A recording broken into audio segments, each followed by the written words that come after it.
G'day, I'm Hayley from Storybrewers Roleplaying and welcome to our talk on creating narrative in role-playing gaming. This talk was originally created and delivered for the Powerhouse Museum in Ultimo, Sydney. As you can see, I'm not at the Powerhouse Museum. I am in the comfort of my own home. We were unable to record the talk there, so this is my recreation of it. You'll also notice that I am by myself. Originally, this talk was created and delivered by V and me, but it is just me today, so I'll do my absolute best to do her proud. So onwards with the talk. Welcome and thank you for joining us today to talk about creating narrative in role-playing gaming.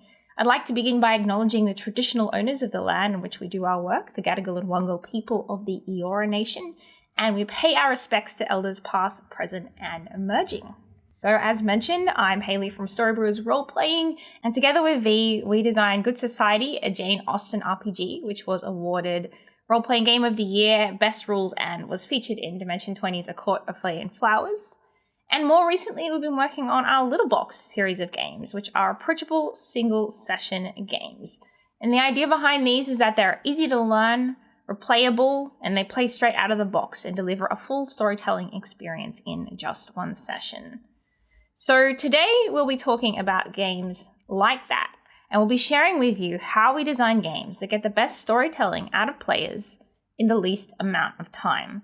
Talking in particular about meaningful choices versus time constraints, and focusing on choice stacking and the lens of character. We'll be using our game, Saltfish and Almanacs, as a case study.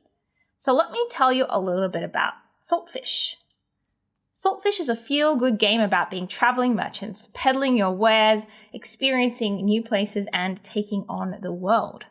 So you'll have a wagon loaded with goods, and when you set up the game, your little cute wagon meeple starts out in your hometown. And then you go around the map and you play through life on your journey, trundling down country roads, visiting quaint towns and bustling cities, and meeting all manner of interesting people as you trade your goods. And then the game ends when you go all the way around and return to your hometown. So let's jump into the problem. How do you get players to tell a rich and meaningful story in just a few hours? One of the ways we think about storytelling in games is as a series of choices that players are making to progress their narrative. You always want players to have a genuine ability to shape what happens next in the story, but there's a balancing act here. On one hand, players should be encouraged to make meaningful, significant choices and have control over where the story is going. On the other hand, making choices needs to be simplified and restricted enough that it's easy for players, so everyone can finish the game in a timely way. You've probably all heard of analysis paralysis. Where there's too many options, our brains struggle to cope and freeze up.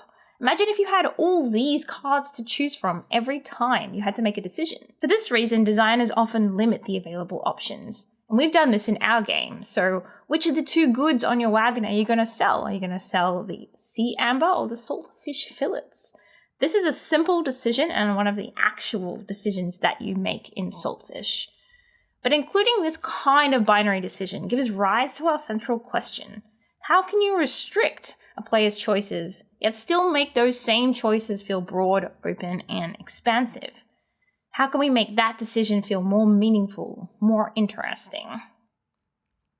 So the approach we use in Saltfish is something we call choice stacking, where the implications of narrative choices stack on top of another in such a way that earlier choices intersect with or drive later choices in a delightful, surprising, and interesting way. So if we recall the series of choices that make up the story, choice A plus choice B plus choice C plus choice Z equals a story.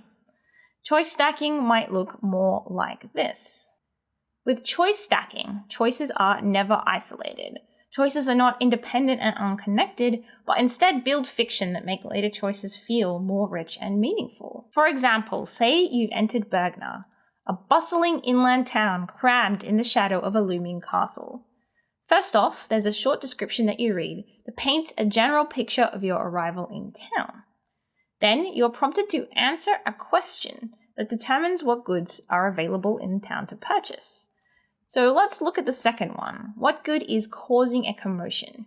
Do you get involved or leave the fuss be? Instead of choosing from any good cards included in the game, you always choose from an array of 3.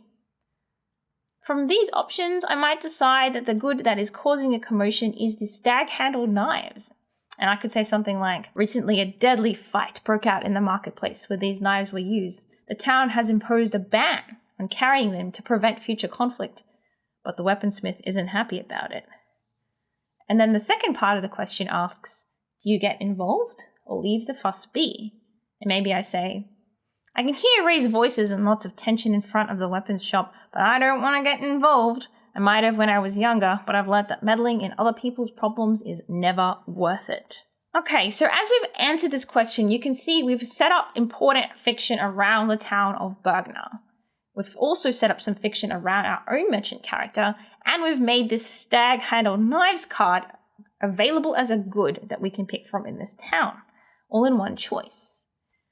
And this kind of bang for your buck approach is what we tend to look for when we're designing single session games. Another thing we do think about is how to then continue the momentum of that earlier decision and link it up to future events in the game. So before you leave Bergner, you have to decide on one good to buy and take with you in your wagon. And let's say when I go to make this choice, there is the stag-handled knives and also some eyeglasses available in Bergner. Fictionally, I might say, well, with the ban on knives, merchants can't exactly sell them in Bergner. I bet I can pick some up for a low price and sell them elsewhere. They seem to me to be a better deal than those eyeglasses. You'll see there in that little example, I built on the decision that I had made in the fiction earlier. And this is something we very frequently see players do when they play games like Saltfish, and in role-playing games in general. Humans are such natural storytellers, we'll always try to build fiction on top of previously established fiction. So as game designers, we always think about how to strengthen that impulse in our games. How do we make that earlier choice around the fiction give a basis and meaning to the later one? And the entirety of Saltfish is really built around this idea. You can also think about how decisions can do double duty not just in a fictional sense, but also in a game mechanic sense. So in Saltfish, the goods cards that you make available in town also serve a second purpose. They also have options on them for what you get up to in your leisure time. If we look at the one on the left, Market Scuffle, you can see clearly how that could build on the established fiction. But even the other option, that Old Place, maybe you could use that to explore something from your character's past that made you not want to get involved in other people's problems. So let's consider this overall. Where choices don't stack, the game becomes a series of isolated choices that don't affect each other. For example, imagine every time you arrive in town, you have to choose to buy and sell a good, but you had a new set of randomly generated choices. These have nothing to do with the choices you've made in the game so far. Each one is an independent choice with little input. And the problem with this is, how do we choose? How do we make that meaningful decision? On what basis? By contrast, when choices stack, there is always a basis to make decisions on, as the choices that came before are relevant to the current decision.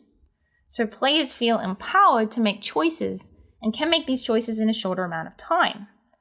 As the game goes on, the layers of fiction build a more rich and vibrant world that gets more immersive as you play. And this idea really comes into its own when you add the lens of character. Character embodiment and exploration is central to many role-playing games. It's an activity that many people expect and enjoy as part of their role-playing experience, me included. And this is even more the case in Saltfish, which is a game about character growth and change. So we wanted to leverage this in our game to help people make more interesting and significant choices. Every card in Saltfish encourages imagining your character in a specific situation. For example, when you arrive in town, the description is written as something your character experiences during their travels. Vornu, the city skyline heaves with self-importance, from the grand domes of the library to the academy's 7 spires, right down to the pomp and polish of the diplomat's quarter. You already dread the costs of your stay in town. Character embodiment means that when a player makes a choice or decision in the game, it's not just about what they do, but also about what their character thinks and feels about it. This lens of character provides the why. On this card, you can see some of the questions really drive towards this. Why does it impress you? Are you envious of their carefree lifestyle? Another example is when I'm deciding what to do in my leisure time in Vornu. Should I attend a guild meeting or head to the baths for some aromatherapy? Well, that depends on what kind of person my character is, right?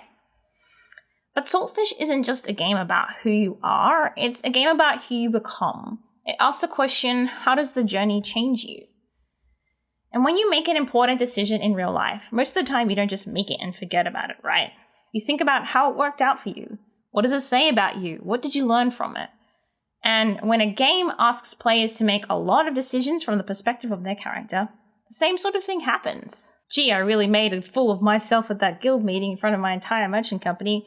What does that say about me? I better try to make it up to them. So as game designers, we try to take advantage of this. So in Saltfish, this kind of self-reflection is emphasized by the introspect action that happens on the road from one town to another.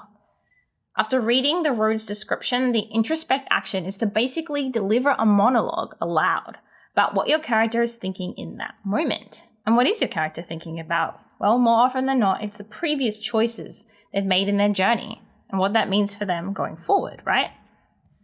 So this means your character's reflections are part of the lens by which you make your next set of decisions. And even in a short time, like a single session, you are using your character's experience and growth to decide what they should do in the future. And if you look at the overall structure of Saltfish, you can start to see how we've organized things so there is a repeating pattern of arriving in town, creating a lot of fiction around that place, having experiences in that town, and then setting off again in the road where characters reflect on what just happened to them, grow and change, and are ready for another town. So let's return to our main questions. How do you get a player to tell a rich and meaningful story in just a few hours? How can you restrict a player's choices but still make these choices feel full of possibility? The truth is, it isn't about how you devise one single choice. It's about the weight of choices made over and over again in the course of a game. For a player, making your first choice might feel a bit more uncertain, but since the game design means that each choice feeds into another and another, before long you have so much to draw on when making a decision. Players intuitively start using their choices to tell their own story, the story of their character's journey and how it changes them. So today we've spoken about how to design meaningful choices within a time constraint through choice stacking and the lens of character. And on one level, these might seem like obvious concepts. Of course, players are going to think about their character when they make decisions, and of course their future decisions will be affected by their past ones. But it is by consciously examining these concepts and the way they work in your own game, you can use them to help reinforce your game's themes and gameplay, and achieve the kind of play experience that you're looking for. So, thank you for listening. We hope this has been helpful in thinking about how to create narratives for your own game or gameplay. If you enjoyed this talk, we do have a bunch more on a playlist on our YouTube channel. You can take a look at all our design ideas and thoughts there. Catch you later.